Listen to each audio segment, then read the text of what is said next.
ইনকিলাব মঞ্চের আহ্বায়ক শরীফ ওসমান হাদির বিচারের দাবিতে আন্দোলনরত নেতাকর্মীদের সঙ্গে পুলিশের সংঘর্ষের ঘটনা ঘটেছে রাজধানীর ইন্টারকন্টিনেন্টাল মোড় এলাকায়। এ ঘটনায় সংগঠনটির সদস্য সচিব আব্দুল্লাহ আল জাবের গুলিবিদ্ধ হয়েছেন। এ ঘটনায় নতুন করে প্রশ্নবিদ্ধ হয়েছে অন্তর্বর্তীকালীন সরকার। প্রশ্ন উঠেছে, শান্তিপূর্ণ এবং যৌক্তিক আন্দোলনে এত কঠোর কেন ইউনূস সরকার? তবে কি হাদিকে পরিকল্পিতভাবে শেষ করেছে এই সরকারের একটি অংশ? এমনকি আসামি পালানোর ঘটনাতেও জড়িত সরকার। বিশেষজ্ঞরা বলছেন, জাবেরকে গুলি করার কোনো কারণ নেই প্রশাসনের। ইউনূস সরকার এটা ইচ্ছা করেই করেছে।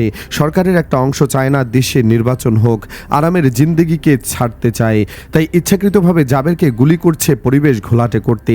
একটা সিম্পল বিষয়, যখনই হাদির তদন্ত নিয়ে জাতিসংঘকে ইমেল পাঠাবে সরকার, তখনই এটাতে ৯/৬ আর নতুন করে হামলা মানে মব গোষ্ঠীকে ইচ্ছাকৃতভাবে উস্কিয়ে নির্বাচন পেছানোর পায়তারা। ইউনূস সরকারকে এসব হঠকারিতায় দায় নিতে হবে। জাবের জুমাদের ওপর কোনো হামলা করা যাবে না, হাদির বিচার হতেই হবে, এ নিয়ে কোনো আপোষ হবে না। এদিকে ওসমান হাদির সহচর্য জাবেরের ওপর গুলির ঘটনায় ফুঁসেছে গোটা দেশ। ফেসবুকে আজহার নামে একজন লিখেছেন, আজ রাজধানীর রমনার ইন্টারকন্টিনেন্টালে ঢাকার কাছে ইনকিলাব মঞ্চের সদস্যদের সঙ্গে পুলিশের সংঘর্ষ হয়েছে। কিন্তু আজকের ঘটনা শুধু একটি সংঘর্ষ নয়, এটা আমাদের বিবেকের উপর আঘাত। শহীদ ওসমান হাদির রক্ত বৃথা যেতে দেওয়া হবে না।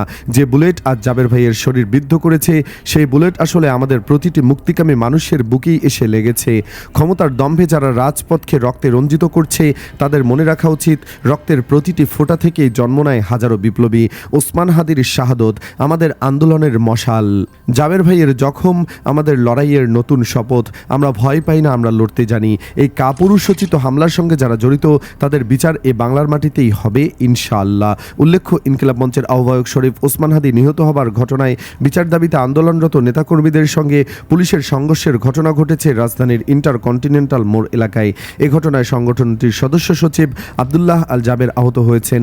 জানা গেছে, ডাকসুর মুক্তিযোদ্ধা বিষয়ক সম্পাদক ফাতিমা তাসনিম জুমা ও রাকসুর জিএস সালাউদ্দিন আম্মার সহ অনেকে এই ঘটনায় আহত হয়েছেন। সংঘর্ষের ঘটনায় আহতদের ঢাকা মেডিকেল কলেজ হাসপাতালে নেওয়া হয়। হাসপাতালে পুলিশ ফাঁড়ির ইনচার্জ মোহাম্মদ ফারুক হোসেন বলেন, ৩ জনকে হাসপাতালে চিকিৎসা দেওয়া হয়েছে, তবে কেউ গুলিবিদ্ধ নয়। ইনকিলাব মঞ্চের নেতাকর্মীরা জাতিসংঘের অধীনে শহীদ শরীফ ওসমান হাদি হত্যার তদন্ত ও জড়িতদের বিচারের দাবিতে কর্মসূচি পালন করছিলেন। শুক্রবার বিকাল 4:30টার দিকে রাজধানীর ইন্টারকন্টিনেন্টাল মোড়ে সংঘর্ষ বাধে। পরিস্থিতি নিয়ন্ত্রণে আনতে পুলিশ জলকামান, টিয়ার গ্যাস এবং সাউন্ড গ্রেনেড ব্যবহার করে বলে অভিযোগ আন্দোলনকারীদের। এদিকে আব্দুল্লাহ আল জাবেরের ফেসবুক আইডি থেকেও জানানো হয়েছে, শতাধিক নেতাকর্মী আহত হয়েছেন এবং তিনি গুলিবিদ্ধ। সেখানে সবাইকে শান্ত থাকার আহ্বান জানিয়ে বলা হয়, আপাতত জমায়েত না করতে এবং চিকিৎসা নিয়ে পরে আবার কর্মসূচিতে ফেরার কথা। এর আগে হাদির বিষয়ে তদন্ত জাতিসংঘের অধীনে নেওয়ার দাবিতে দ্বিতীয় দিনের মতো হোটেল ইন্টারকন্টিনেন্টাল মোড়ে অবস্থান কর্মসূচি পালন করছিল ইনকিলাব মঞ্চ।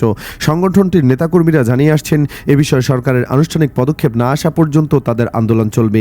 বৃহস্পতিবার বিকেল থেকে রাতভর পর্যন্ত কর্মসূচিতে অংশ নেন হাদির স্ত্রী রাবেয়া ইসলাম শাম্পা, আব্দুল্লাহ আল জাবের এবং ডাকসু নেত্রী ফাতিমা তাসনিম জুমা সহ অন্যরা।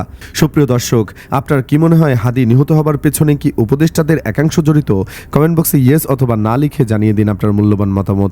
ভিডিওটি ভালো লাগলে লাইক দিন ও শেয়ার করুন। আর আমাদের চ্যানেলে নতুন হলে অবশ্যই সাবস্ক্রাইব করে সাথেই থাকুন।